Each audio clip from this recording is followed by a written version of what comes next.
Okay, so our next topic is statistics. We're going to start with 2024, paper 2, question 1.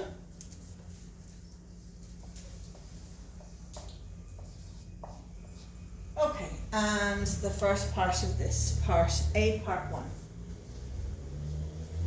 So it gives you this table and it asks you to write the scores in order from lowest to highest. So you simply fill in your table from the lowest to the highest. Very easy, you should be able to get full marks on that.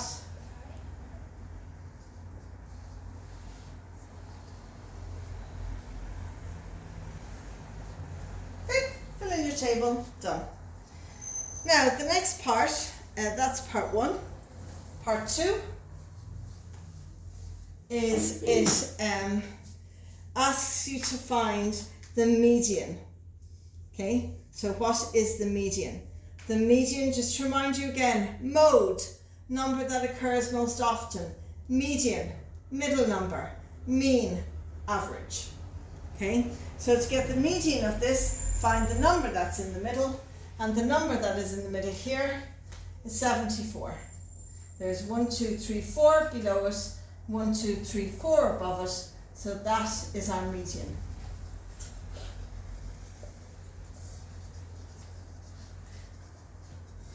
Okay, is that alright? Yeah. Very easy. Next, now you're asked, this is a tiny bit more, a little bit more tricky, but well, you're also asked to give an explanation as to why that's the median. So you just say there's the same values below it as there are above it, and it's in the middle. So that's all you say. It's really stupid. Why is it the median? Because it's in the middle. Anyway, I hate when they ask those kind of questions. And that's a whole question, part 2. Why, say the median and why it's the median. Okay, part 3. All students who scored different scores in the test. The range of the scores is 61. So this is part 3. You're told the range is 61. Now to remind you, the range is the biggest number minus the smallest. That is the range. Okay? So that's what you have here. The biggest number minus the smallest number. It's your range. Right. So what you want to do is you want to work out the maximum possible value for x and the corresponding value for y. Okay? So first of all, you know that the biggest number minus the smallest number is the range. So y minus x is equal to 61. Okay, so that's your first bit of information that you know. Okay, so y equals 61 plus x. Okay, so we'll do that first. Now, you know that that y, okay,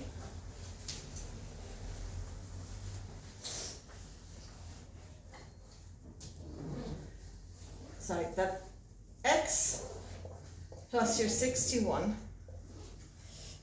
has to be greater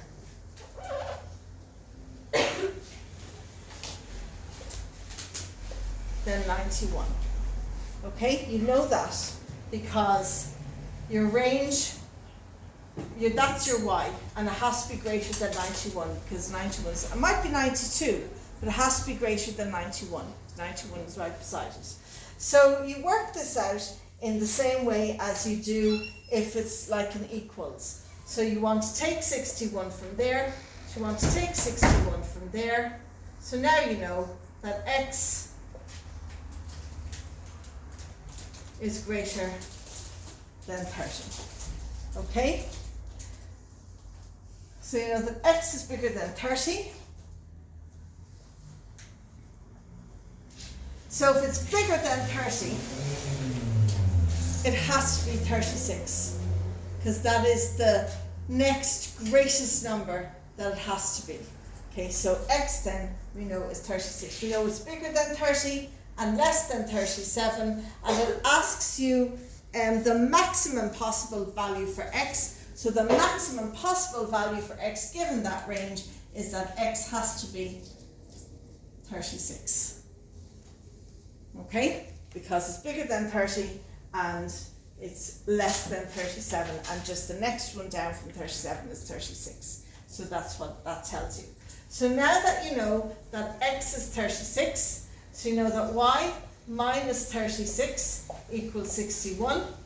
So plus 36 plus 36. So now you know that y equals 97. Okay? So y wouldn't necessarily be just the next number up, 92, because it's all related to the range. And you could have gotten, like x could have been 31 because it's bigger than, but because it said the maximum value, possible value for x, that's why we went just one below. We knew it had to be between 30 and 37, and it was the biggest number in that area. Okay, so question 1 part B then. You are given a range of numbers. So you have 15, 16, 19, 15, 16, 19, t, an unknown number, and 26. Okay, 1, 2, 3, 4, 5 numbers. And you're asked to that the mean of these 5 numbers is equal to 19.6. Now usually to get the mean we would add those together. So we would usually do 15 plus 16 plus 19 plus t plus 26, and we would divide it by 5 and we would get our 19.6. So to work it backwards, what we want to know is what did all those add up to before we divided them by 5? Because then we can, whatever they all added up to, we can take away the 26, the 19, the 16 and the 15, and we'll just be left with t. So to find out what they were before it was divided by 5, simply undo that. Multiply your mean by 5 and you will find out what it was worth before it was divided by 5, and it was 98. Okay? So that means that 15 plus 16 plus 19 plus t plus 26 all equal 98. So if you take away the 15, take away the 16, take away the 19, take away the 26 from that side and take them all away from that side, then what you will be left with is that t is equal to 22.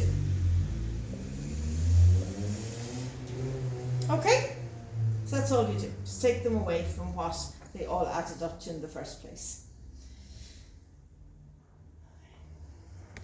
Okay, so this is the 2023 paper question 9, part A. A group of students decide to investigate the average amount of time that students in Ireland spend reading each day. On Monday morning, they asked the first 200 students who came into their school how long on average they spent reading each day. The results are shown in the table below. So first of all, work out the maximum number of students in this sample who on average could have read for more than 100 minutes a day. Okay, so the maximum could have read for more than 100 minutes per day. So what you want is the box that contains 100 minutes.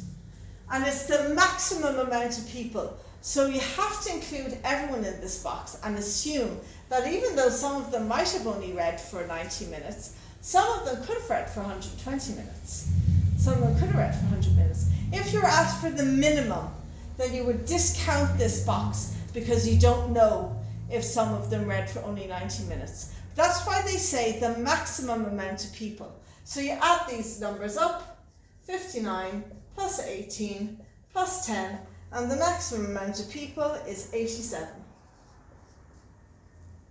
Okay, the next one is estimate the median time spent reading by these 200 students as accurately as possible. Okay, so you want to get them, so you go to the middle. Okay, so your middle is here.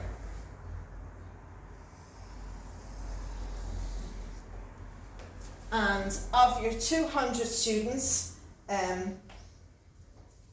you want to get, this is in the 60 to 90 range. We're looking for the, so times minutes reading. So that's your middle. So you've your 60 to 90 is your middle, but you want to know as accurately as possible the amount of students. And that gives you a range of as accurately as possible the amount of minutes, the median, the dead center. So you do your 60 to your 90, it's somewhere within there. So add them up and divide them by 2 to get your median, and you get that your median is 75. Okay, you get your middle range and then add your range up and divide by 2 to get slap bang in the middle. And it's not necessarily the middle between 60 and 90, sort of, but kind of is. But that's how you get your median, is in that range, in your middle range, add it up.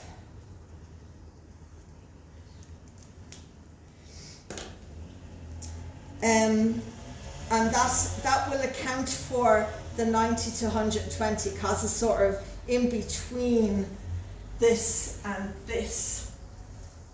By adding that up and dividing it by 2, you're getting some of those from in there as well. So that's why it's your median. Okay, so you're getting your halfway mark. So that will include some of the 90 people who are between 120 as well. Then next is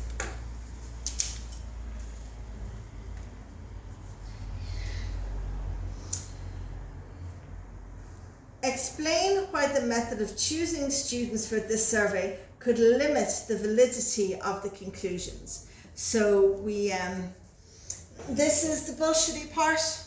This is where you just give your own reason why. You might, I mean, you could give like really stupid reasons like, oh, well, some of the students who arrive later are blind, so they wouldn't be reading.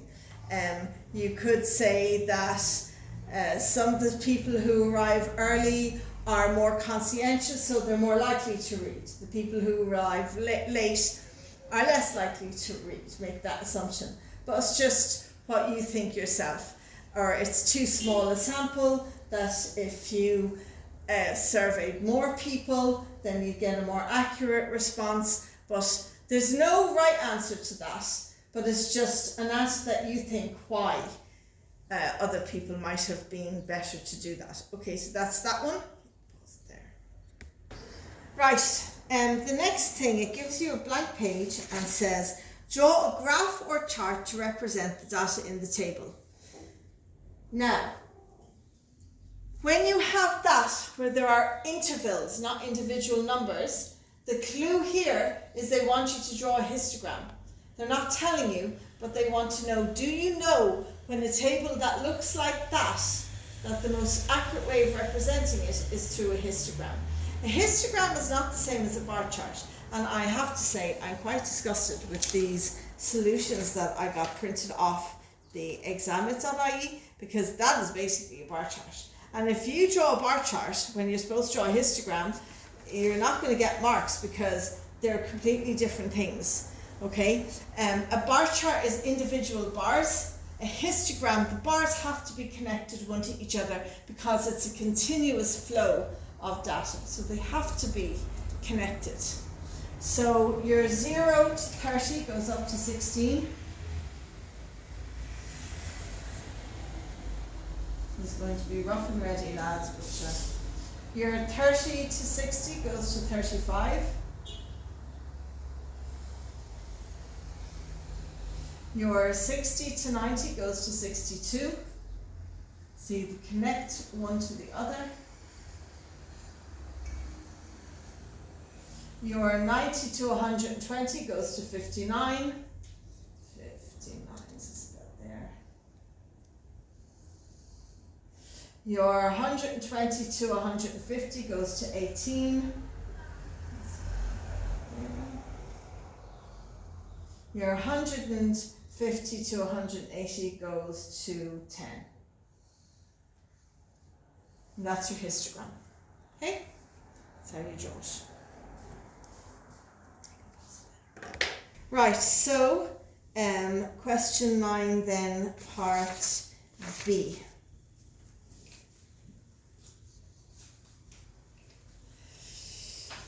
A random sample of 500 students in Cork took a statistic test. 61 of these students were given a range of excellent. Work out the percentage of students in the sample who were given a range of excellent. So we have 61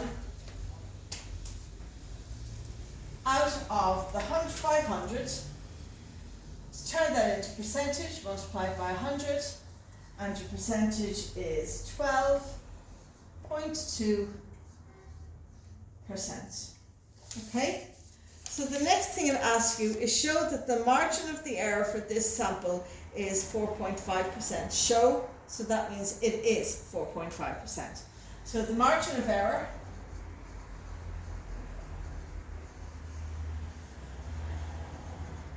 is 1 over the square root of your sample, your total sample. Okay, so it's 1 over the square root of 500, which is 0.447. So when you round that up, multiply by 100 first of all, it turns into a percentage and you get 4.47. Round it up to one decimal place, 7 adds 1 to the 4, so you end up with 4.5%, which is what we were told it was. Okay, next. In general, 10% of students get a rating of excellent on this statistic test. Use your answers in part B and 2 to test the claim that the percentage of students in Cork who would get a rating of excellent is different to the population percentage at the 5% level of significance. Show relevant calculations. Okay, so first of all, work out your confidence interval. So in general, it's 10. Okay, so 10% plus your margin of error minus your margin of error.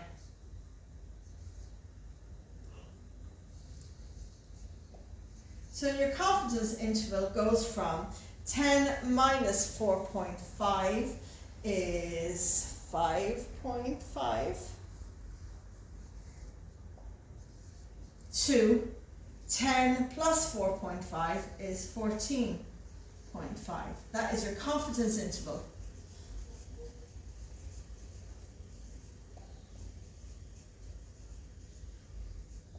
So you look to see, is Cork within that? Cork, is it Cork you're saying they're awesome? Yeah. Cork is 12.2.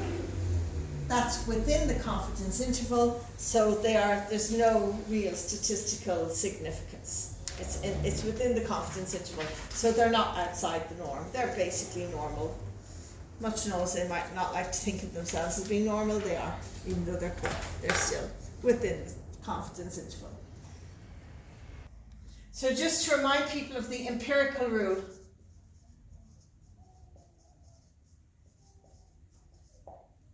this is the mean.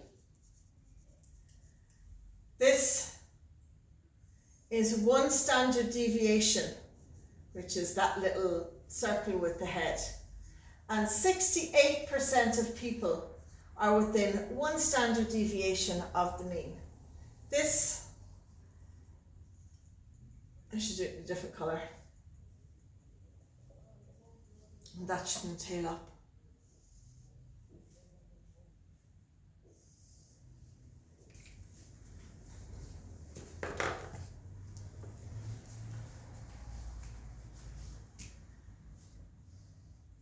2 standard deviations from the mean, and people of what you surveyed will fall 95% of the people will fall within that. Okay. Then if you go out to 3 standard deviations,